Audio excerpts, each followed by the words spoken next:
Hola, buenas tardes, bienvenidos a todas y a todos a la segunda clase del seminario El síntoma psicoanalítico. Nosotros vamos a tener en cuenta tanto la clase grabada de la vez pasada como lo trabajado en la sesión de chat del aula virtual del el último viernes a las 4 de la tarde.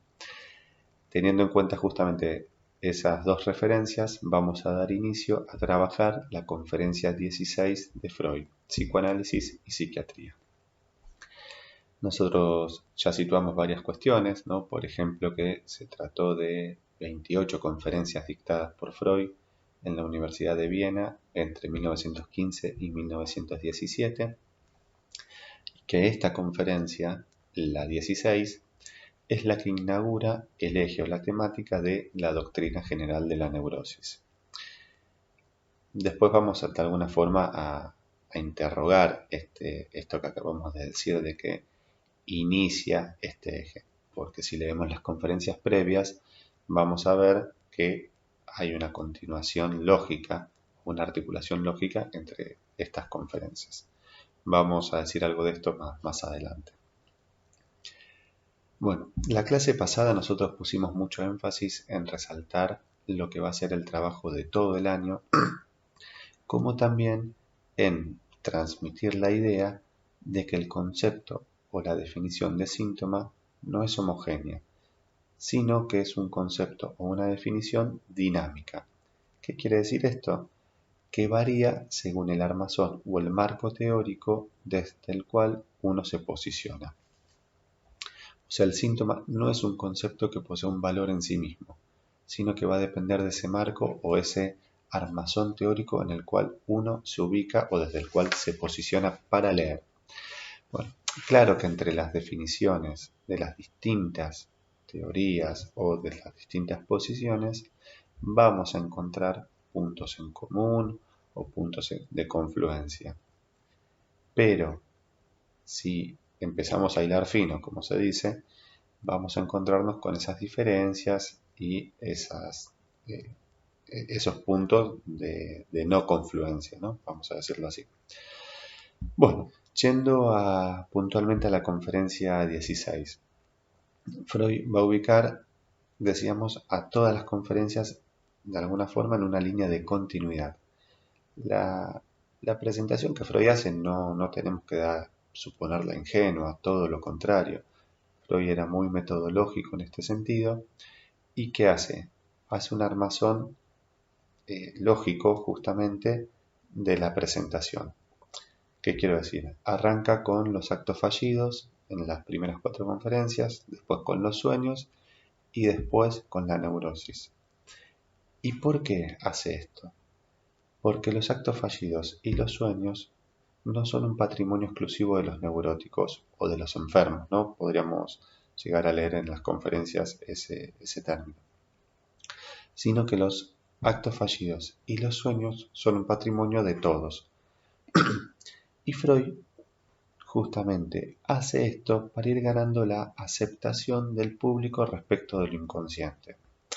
Claro está entonces que utiliza a los actos fallidos, los lapsus y los sueños como una forma de argumentar la existencia de lo inconsciente. Hay una argumentación lógica y al mismo tiempo eso le permite ganar la aprobación del auditorio. Entonces, hecho esto, ¿qué hace? Pasa a indagar los síntomas neuróticos y la neurosis en general, transmitiendo lo que el psicoanálisis puede aportar a ese respecto. Bueno, entonces arranca con estos otros temas para ir ganando esa aceptación y avanza así en esta comprensión de hechos menos conocidos. Freud dice hechos desconocidos. Me parece que tal vez nosotros podemos avanzar un paso más y decir que más que desconocidos eran inexistentes. ¿Pero por qué inexistentes? Puede ser una tontería lo que vayamos a situar ahora, pero lo vamos a tratar de argumentar. Inexistentes no porque no existan, sino porque justamente no había un marco, como decíamos al principio, teórico para poder leer esos acontecimientos como tal. Entonces, inexistentes en este sentido, no porque no existieran, sino porque faltaba el marco teórico y de referencia para poder leerlos. Dicho esto, también tenemos que hacer una salvedad.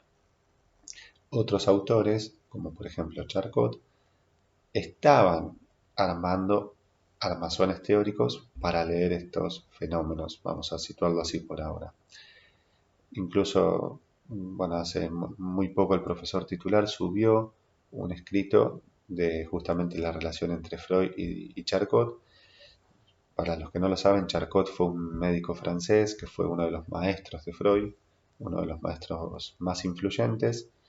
Freud estuvo en Francia entre 1885 y 1886.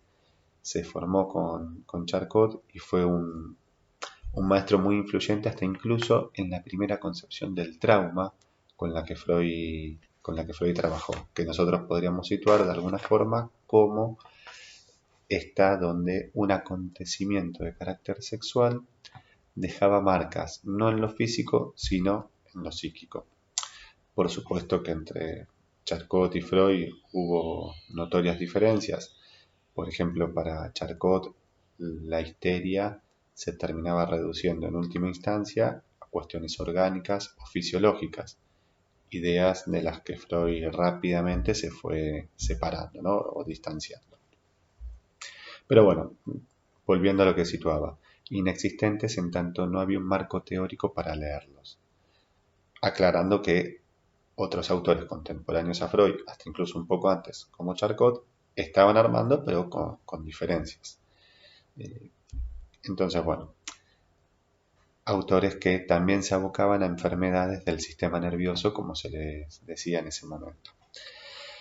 Pero bueno, volviendo a lo nuestro. Si bien había otros autores que lo hacían o que habían teorizado algo similar, eran inexistentes en tanto había que construir todo este marco teórico, toda esta referencia a partir de la cual poder leer estos fenómenos o estos acontecimientos o hasta podríamos decir estos hechos. Bueno, sin ese marco de referencia caeríamos en un dicho coloquial que podemos plantear de esta forma: no tiene nada, no le pasa nada. ¿Qué estoy queriendo decir? Si no tenemos las herramientas teóricas y clínicas para leer estos acontecimientos, justamente ¿qué hace? Se los deja de lado. Se plantea que no le pasa nada, está inventando, está llamando la atención, como querramos decirlo, ¿no? Y justamente esto era lo que se decía de los pacientes histéricos en la época de Freud. Y en la época actual podríamos decir que, con ciertas diferencias, se sigue sosteniendo esta idea, que no le pasa nada. Como si la falta de fundamento orgánico no permitiera otra entidad a ese malestar o a ese sufrimiento. Bueno, entonces, justamente Freud, decíamos antes, toma los actos fallidos y los sueños en tanto actos de todos o común a todos para ganar la aceptación respecto de lo que él va proponiendo como marco de lectura de estos fenómenos. Entonces Freud encuentra una estructura similar entre actos fallidos, sueños y los síntomas. Bueno, y en este sentido, ¿qué va a decir? Que los síntomas no son actos contingentes, sino que tienen un motivo, un propósito y una intención. Y acá hay que hacer también una aclaración.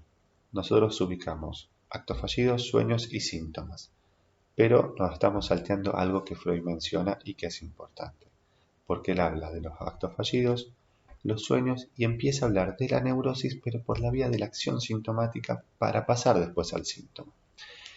Entonces, va a haber una diferencia entre acción sintomática y síntoma. No es el único lugar donde Freud habla de acción sintomática, sino que también, por supuesto, hay otras referencias. Si mal no recuerdo en este momento, es en el caso Dora donde va a hablar de acción sintomática. Vamos a volver sobre este punto, pero quería situar esta diferencia para luego retomarla. Bueno, ahora bien, el móvil, el sentido y el propósito del síntoma no son asequibles a la conciencia. Justamente son inconscientes, dice Freud. Y ahí es donde empieza a arrancar con un respetuoso y podríamos decir educado diálogo entre lo que sería la psiquiatría y el psicoanálisis. Lo digo de esta forma porque lo decíamos en la clase pasada. Freud es muy respetuoso de las otras posiciones y nosotros creo que tenemos que mantener esa línea de diálogo respetuoso entre disciplinas, porque de lo que se trata es justamente de distintos modos de entender y alojar el sufrimiento y el malestar subjetivo. Bueno, entonces, arma este paralelismo entre cómo lo leería o pensaría un psiquiatra o la medicina en general y un analista. Y acá sí quiero hacer esta diferencia que dejamos en el camino entre acción sintomática y síntoma. Lo que va a decir Freud es que ambos, tanto acción sintomática como síntomas, tienen un propósito, un sentido y una intención. Pero ¿cuál es la diferencia? La diferencia la ubica en este contexto como una diferencia también dinámica. ¿Qué quiere decir? Que la acción sintomática está ubicada como una acción que pareciera ser indiferente o carente de sentido, mientras que el síntoma conlleva un sufrimiento subjetivo importante que se impone en la vida y que puede afectar hasta todo un núcleo familiar. ¿Qué ejemplo toma Freud? Freud va a tomar el ejemplo de, como acción sintomática, de los pacientes que llegaban a su consultorio y no cerraban una puerta. Freud aclara que tenía 2 puertas en su consultorio y que algunos pacientes dejaban una de esas puertas abiertas. ¿Cómo lo va interpretando Freud? Como un desprestigio o descrédito hacia el analista y hacia el psicoanálisis en general, que plantea, por lo general los pacientes llegan y se preocupan de no ser escuchados por otros en la sala de espera y demás, porque van a hablar justamente de cuestiones personales, íntimas y demás. Entonces, al no ver a nadie en la sala de espera, Freud plantea que el dejar la puerta abierta es un modo de decirle: no me preocupa que alguien me escuche porque nadie viene acá o porque esto no sirve para nada. Y ahí, por supuesto, esto es lo que Freud plantea y dice que esto es ratificado por los distintos pacientes que han realizado esta acción sintomática. Mientras que el síntoma tendría justamente, como decíamos, un carácter de conllevar sufrimiento subjetivo que se impone para la vida y que puede afectar hasta incluso toda una dinámica familiar. Una pregunta: ¿una acción sintomática podría devenir síntoma? Y en este sentido del que venimos hablando, tenemos que responder por la afirmativa, si se cumple esta otra condición de conllevar sufrimiento subjetivo y de imponerse en la vida de uno. Bueno, llegados a este punto y para ir finalizando este primer video, quiero retomar algo también de lo que se trabajó en la sesión de chat del último viernes a las 4, que era respecto del sentido del síntoma, pero no el sentido inconsciente del síntoma, sino el sentido del concepto de síntoma. ¿Por qué? Porque nosotros fuimos hablando o escribiendo, mejor dicho, en esa clase, que un síntoma puede ser pensado desde diferentes puntos de vista. Y hablamos del punto de vista fenomenológico. ¿Qué quiero decir con esto? Lo fenomenológico, para decirlo rápidamente, es lo que se ve o lo que se manifiesta. Y lo que nosotros situamos es que no siempre el punto de vista fenomenológico coincide posteriormente con lo que es un síntoma psicoanalítico, o que no son estrictamente equivalentes. No es que uno esté bien o uno esté mal, sino que son puntos de vista que conviene saber que no siempre coinciden. Por supuesto que hay que aclarar que muchas veces terminan coincidiendo y está bien que tomemos lo fenomenológico, pero hay que resaltar que no es eso lo determinante. Por ejemplo, podemos pensar que un ataque de pánico es un síntoma, ¿no? Porque llega la persona planteando que tiene ataques de pánico, tiene sudoración, tiene palpitaciones, no puede salir de su casa o siente que se va a morir, etc. Nosotros en un trabajo de análisis tomamos eso, lo ponemos a trabajar y junto con el paciente podemos dar cuenta de manera posterior que eso no era solamente el síntoma, sino que eso era la cara visible de un conflicto psíquico más amplio, más abarcativo, y con lo cual el síntoma no era eso, sino que terminaba siendo otra cosa o no era solo eso. ¿Se entiende? Lo que estamos tratando de resaltar es que lo fenomenológico es importante pero no determinante. Con esto finalizamos el primer video, vamos a dar lugar a continuar en otro video.